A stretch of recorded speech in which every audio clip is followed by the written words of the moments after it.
Hello everyone, আমি কৃষ্ণা আবারও চলে এলাম নতুন একটা ভিডিও নিয়ে।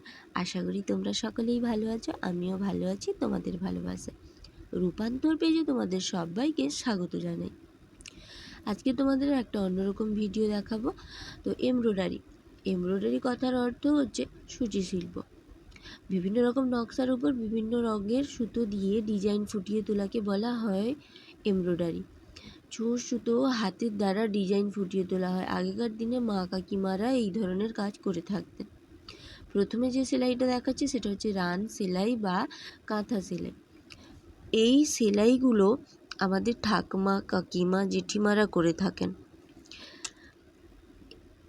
এইটি যে কোনো এক প্রান্তে ছুঁচটিকে তুলে সমান দূরত্বে সমান্তরালে ছুঁচটি একবার ডুববে ও একবার উঠবে।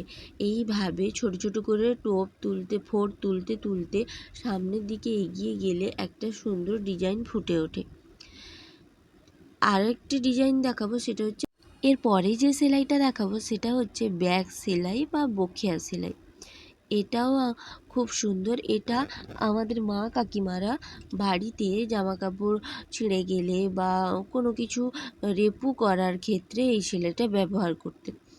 ছুঁচটি এক প্রান্তে তুলে সামনের দিকে একটা ফোর তুলতে হবে এবং আবার পেছনের দিকে এসে সামনের দিকে ছুঁচটিকে তুলতে হবে। এইভাবে সামনের দিকে এগিয়ে যেতে হবে, তাহলে সেলাইটা হয়ে যাবে। তো দেখতে থাকো, ভালো লাগলে লাইক কমেন্ট অবশ্যই করে দিও। এরপরে আমি যে সেলাইটা দেখাবো সেটা হচ্ছে চেন সেলাই। তো চলো পুরোটা দেখতে থাকো। এই সেলাইগুলি খুবই প্রচলিত। আগেকার দিনে এই সেলাইগুলো দিয়ে হাতের সাহায্যে ডিজাইন ফুটিয়ে তুলতো।